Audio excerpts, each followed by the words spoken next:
Normally I'm not someone who's beating a dead horse, but in comparison to that god-awful first Sonic the Hedgehog trailer, this looks like a masterpiece. Pika Pika!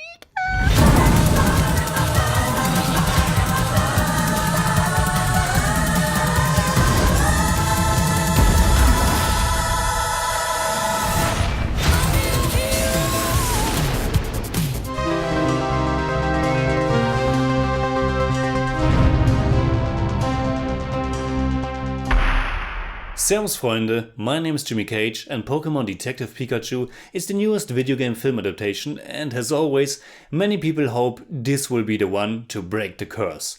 I've said it before and I say it again, I don't really care if something is based on a book, a comic, a play, real life events or a video game. Tell me a good story and more importantly, do it in an interesting way. So did Pokémon Detective Pikachu do that? I guess a little bit, but not nearly enough for me to call this anything super special or amazing. Detective Pikachu is alright, but it certainly wasn't for me. It was directed by Rob Letterman, and of course it's based on one of the most beloved, most enduring and also most successful video game brands ever. But surprisingly, it's not going back to the roots of Pokémon and adapt the story of the original 1996 game or any of its many following incarnations. Instead, it's an adaptation of the rather recent spin-off game Detective Pikachu, which was released in 2016 in Japan and only last year in the rest of the world. Now, before I go into detail about the film, I have to say that I'm really not familiar with the Pokémon franchise that much. I still remember that there was a brief time span when I was a kid where I really looked forward to playing the game myself. But for some reason I missed that shot, and when it was released in Germany I already went to something different and it never really raised my attention again. Of course I know what it's about and I totally get its charm, and I'm quite sure if I had played it back then I would have really liked it, because I was always quite into Japanese RPGs. With that being said, you should know that I'm only judging the film for what it is.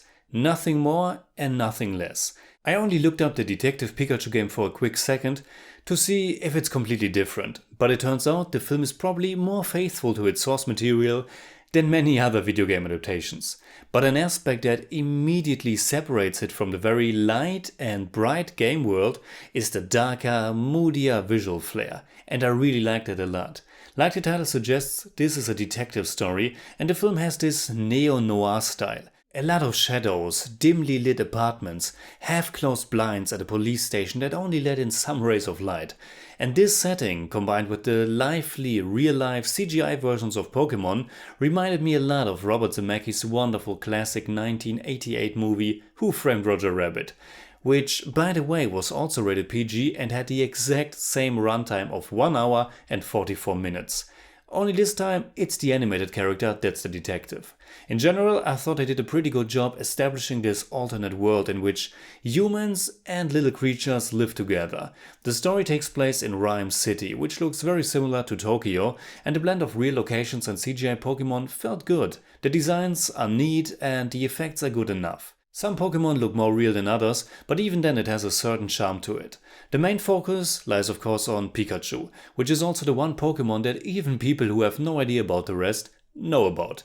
But normally, like every other Pokémon as well, he isn't able to talk. But in the Detective Pikachu game, and now the movie, he is. And our protagonist, the 21-year-old Tim Goodman, seems to be the only one who understands what he's saying. Why that is one of many mysteries of the film's story. But the driving one is the question, what happened to Tim's father, who supposedly died in a car accident. The story is fine, it's not particularly tense or exciting, and the villain turns out to be rather shallow, especially since his motivation seems to be very vague. Part of his plan makes sense for himself, but the other half isn't that fleshed out at all.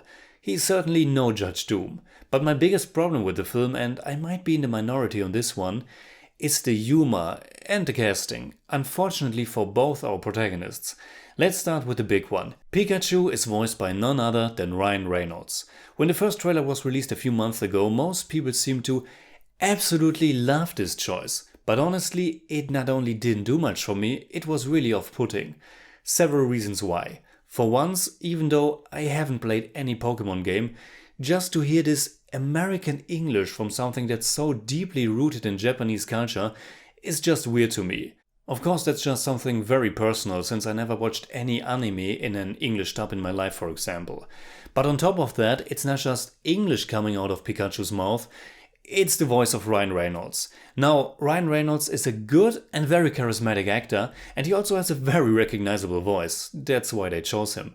But that's the problem for me. He has a very recognizable voice, and that voice is so closely associated with Deadpool now that I have a very hard time with it in this context.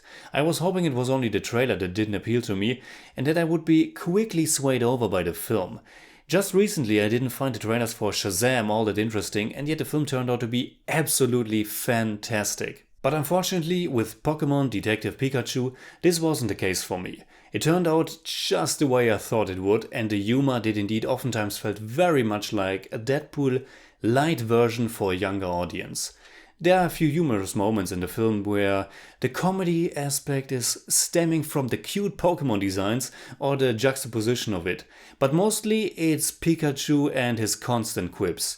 His design is really cute, absolutely no comparison to what they did to poor Sonic the Hedgehog. But apart from some very brief moments, the humor didn't land with me at all, and I didn't find it all that fitting. There's also a pee joke, a fart joke, and one instance where Pikachu is singing a certain song, thus kind of breaking the fourth wall. Again, it was all kind of reminiscent of Deadpool, and it wasn't for me in this context. But apparently, at least going from the reactions to the trailers, fans of the franchise seem to have no problem with it at all, which is surprising to me, but that's fine of course. I guess a younger audience as well as people who grew up with Pokémon will have a good time with the film. But it's hard for me to say. Now the other casting choice is Justice Smith as Tim Goodman. He's mostly known from the series The Get Down, as well as portraying side characters in the coming-of-age film Paper Towns and Jurassic World Fallen Kingdom. For a long time of the movie, his character is very secluded, very skeptical. Tim had a difficult relationship with his father. He hasn't seen him for a long time and they weren't very close lately.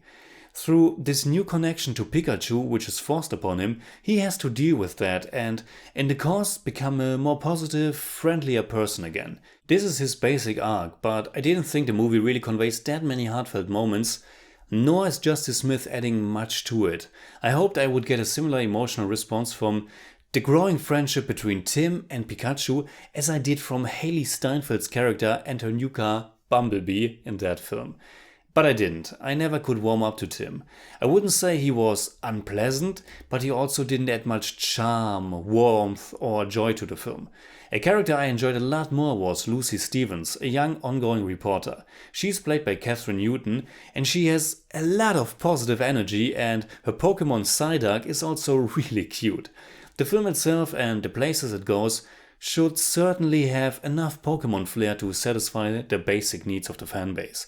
But it wasn't enough to make me excited for it. There are a few twists and turns, though I'm not completely sure if everything adds up that nicely in the end. The finale has a strange but fun connection to Batman 89, but it also has a revelation that makes me really question the intelligence of the main protagonist or more so the integrity of the storytellers. I don't want to spoil it, but maybe you will know what I meant once you've seen it. So in German I'd say, Pokémon hat eine riesige Anhängerschaft und ich kann mir vorstellen, dass diese deutlich mehr mit dem Film anfangen kann als ich. Mich haben leider weder die Story noch die Charaktere genügend gepackt und der Humor hat sich auch nicht sonderlich gut oder clever angefühlt. Das noir angehauchte Setting und die Art, wie diese Welt zum Leben erwacht wird, sind aber eigentlich ziemlich nett gemacht. I give Pokémon Detective Pikachu 6 out of 10. It's more like 5.8, but I don't do that. In my head, I saw that differently.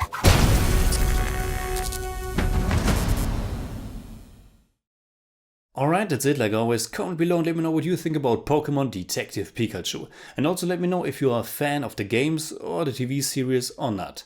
You can hit me up on Twitter, Facebook and Instagram simply at TheJimmyCage. And if you enjoyed this episode, please give me a thumbs up, share, subscribe, whatever you like. And make sure you hit that bell for all I have to tell.